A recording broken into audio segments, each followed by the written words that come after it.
Some breaking news, a scary night on the subway. Thousands of riders stuck after a power failure in downtown Brooklyn. That's where Fox 5 Jessica Formoso is live with the very latest. Jess.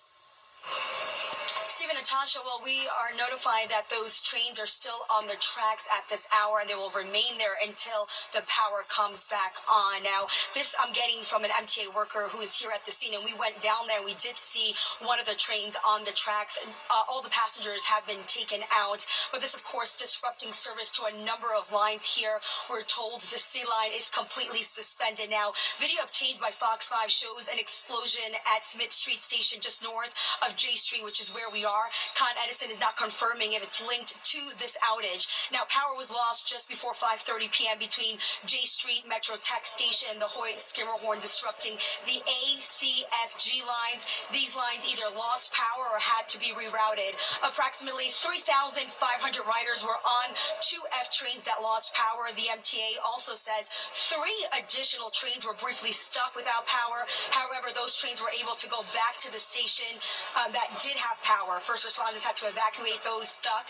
Those evacuations were completed just before 8:30 p.m. So what caused this outage? What exactly happened here? The MTA says this was a Con Ed power failure. We reached out to Con Ed. It tells us that the feeder cable that services the subway lines at the J station went out of service momentarily. Officials don't understand why. That remains under investigation at this hour. We're told by Con Edison that the cable is automatically replaced by a redundant cable feeder, which means if one of the cables goes out, another automatically kicks in. This is where there's some finger pointing between the MTA and Con Edison, because Con Edison is saying that the subway system had enough power to operate, so they don't understand why the issue. Now, the New York City Transit president tells us in a statement, quote, New York City Transit will work with Con Ed to understand how a limited outage in a redundant system could create a significant disruption to service. We caught up with some passengers who were stuck on those trains. Take a listen what they had to say.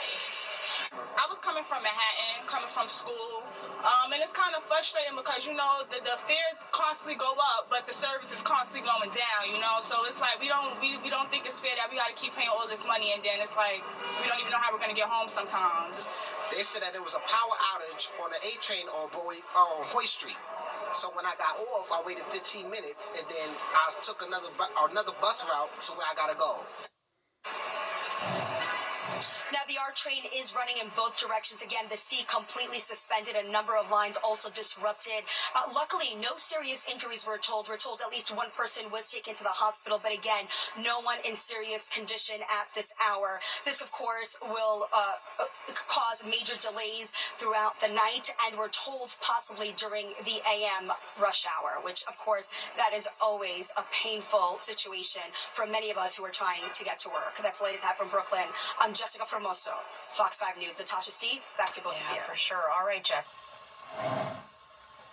Now to a follow-up to a Fox 5 exclusive we first brought you last month. After our story about alleged abuse at a Dutchess County facility for the disabled, we were inundated with questions about why there were no cameras inside that facility. All right, we did some digging and found out there was a bill in Albany to install cameras in common areas of group homes, but it never went anywhere. Our Teresa Priolo has been investigating, and here's what she found.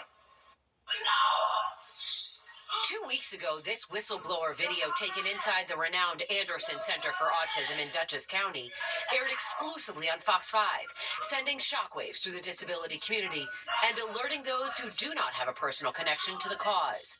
The anger, outrage, and disgust has been palpable, and in its wake, the question is being asked, where is the assistance for the most vulnerable among us? Our society has it discriminates against people with disabilities in every way possible. For the better part of the last 30 years, former Westchester legislator and former state assemblyman Top Abenanti has been fighting for the rights of those with developmental disabilities. His son Justin is autistic and nonverbal. This is a fight he knows well and one he has attempted to remedy on a state level. I think the problem is you have to be part of the community to understand what's going on.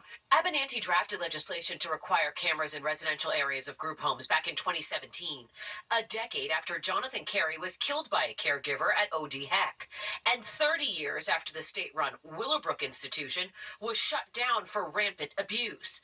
His bill had many co-sponsors, but died in committee. At the same time, State Senator Andrew Lanza introduced it in the Senate. It also had wide support, and it went nowhere. you have to ask yourself why. The workers don't want it. The private agencies oppose it. And lastly, you have the Office of People with Developmental Disabilities.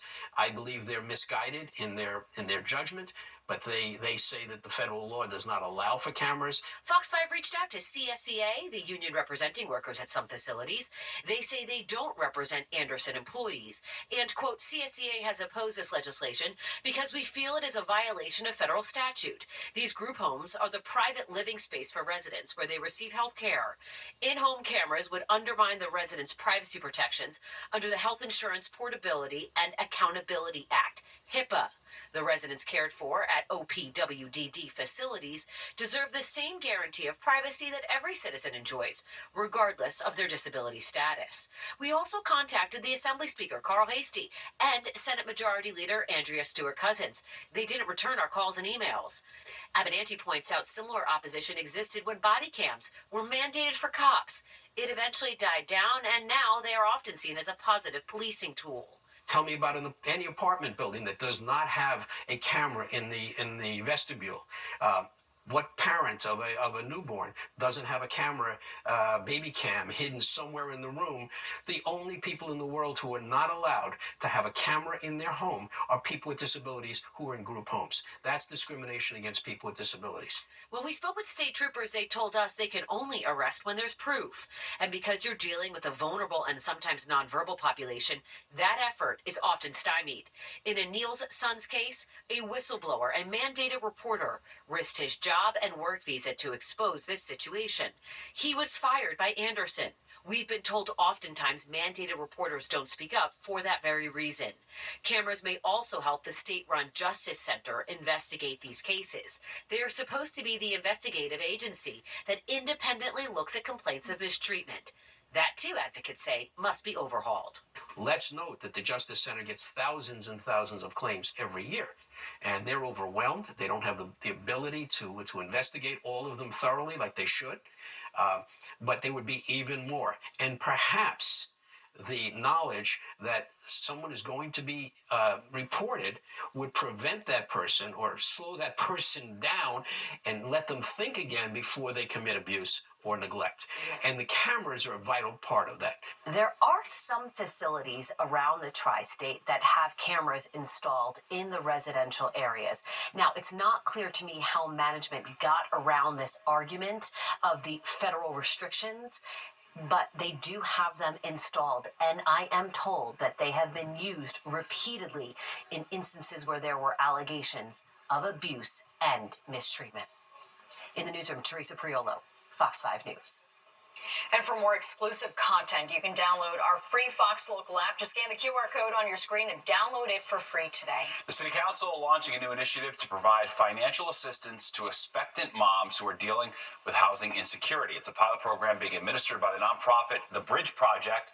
It will help 161 moms for the first 3 years of their child's life. It starts with an initial payment of $2,500, followed by $1,000 monthly for the next 15 months and $500 for the remaining 21 months. The program also helps connect the moms with job opportunities and housing resources. Well, the City Council held a hearing today on whether to require e-vehicles to be licensed and registered. Supporters of the proposed bill say too many pedestrians are hurt in collisions with e-vehicles, and in many cases, the operators are never caught. But opponents are concerned delivery workers would be unfairly targeted. The city's transportation commissioner says they agree with the intent of the bill, but believes there are other ways to promote safe